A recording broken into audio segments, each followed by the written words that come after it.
Assalamualaikum warahmatullahi wabarakatuh. Baik, saya dari kelompok 7 ingin menyampaikan presentasi tentang pengawasan. Yang pertama yaitu pengertian pengawasan. Pengawasan adalah suatu proses dalam menetapkan ukuran kinerja dan pengambilan tindakan yang dapat mendukung pencapaian hasil yang ditetapkan sesuai dengan kinerja yang telah ditetapkan tersebut. Kemudian yang kedua yaitu syarat-syarat pengawasan. Yang pertama adalah pengawasan harus mendukung sifat dan kebutuhan kegiatan. Yang kedua, pengawasan harus melaporkan setiap penyimpanan yang terjadi. Yang ketiga, pengawasan harus mempunyai pandangan ke depan. Yang keempat, pengawasan harus objektif, teliti. Yang kelima, pengawasan harus luas dan fleksibel. Yang keenam, pengawasan harus serasi. Yang ketujuh, pengawasan harus ekonomis. Yang kedelapan, pengawasan harus mudah dimengerti. Dan yang terakhir adalah pengawasan harus diikuti dengan perbaikan atau koreksi. Kemudian yang C adalah tujuan dari fungsi pengawasan. Tujuan yang pertama yaitu adaptasi lingkungan. Tujuannya agar sebuah perusahaan dapat beradaptasi dengan perubahan yang terjadi di lingkungan perusahaan tersebut, baik dari internal maupun eksternal. Yang kedua yaitu meminimalkan kegagalan.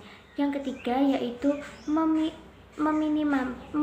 meminimalkan biaya. Dan yang terakhir adalah mengantisipasi kompleksitas dari organisasi. Tujuannya yaitu agar perusahaan dapat mengetahui berbagai kegiatan organisasi yang kompleks. Mungkin itu saja yang bisa saya sampaikan, bisa dilanjutkan oleh pemateri selanjutnya. Baik, di sini saya akan menjelaskan tentang pentingnya pengawasan. Suatu organisasi akan berjalan terus dan semakin kompleks dari waktu ke waktu. Banyaknya orang yang berbuat kesalahan dan guna mengevaluasi hasil kegiatan yang telah dilakukan. Inilah yang membuat pentingnya pengawasan semakin penting dalam suatu organisasi. Ada beberapa alasan mengapa pengawasan itu penting. Di antaranya, 1.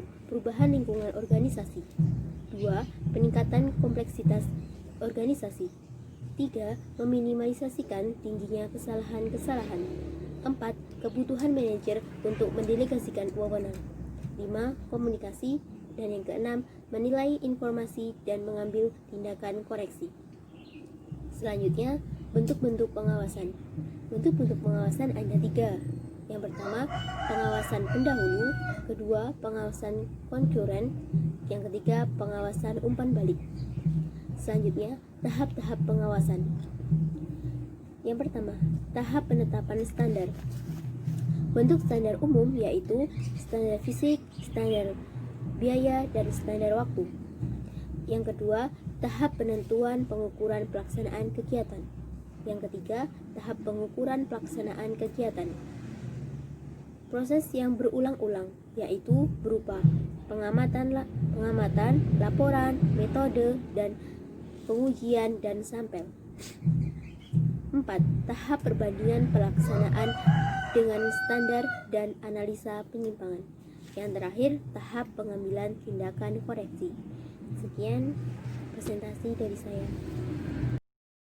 Jenis-jenis pengawasan. 1. Pengawasan intern dan ekstern. 2. Pengawasan preventif dan represif. 3. Pengawasan aktif dan pasif. H. Alat bantu pengawasan. 1. Manajemen pengecualian. 2. Manajemen information system. 4. Etika. Analisa rasio. 4. Penganggaran. I. Manfaat pengawasan. 1. Untuk memberikan ruang reguler untuk supervisors untuk merenungkan isi dalam pekerjaan mereka. 2. Untuk mengembangkan pemahaman dan keterampilan dalam bekerja. 3. Untuk menerima informasi dan perspektif lain mengenai pekerjaan seseorang. 4. Untuk menjadi dukungan baik dari segi pribadi ataupun pekerjaan. Penutup, kesimpulan. Pengawasan merupakan suatu usaha sistematik untuk menetapkan standar pelaksanaan tujuan dengan tujuan pencarian merancang sistem informasi umpan balik. Tipe-tipe pengawasan: pengawasan pendahuluan, pengawasan pada saat kerja berlangsung, pengawasan feedback, tahap proses pengawasan. Pengawasan masih penting disebabkan karena perubahan lingkungan organisasi, meningkatkan komunikasi organisasi, minimalisir tinggi kesalahan-kesalahan, membutuhkan manajer untuk mendelegasi wewenang. Perancangan proses pengawasan diantaranya yaitu merumuskan hasil yang diinginkan, menetapkan petunjuk hasil, menetapkan standar petunjuk dan hasil, menetapkan jaringan informasi dan umpan balik, dan menilai informasi dan mengambil tindakan koreksi. Sekian, terima kasih.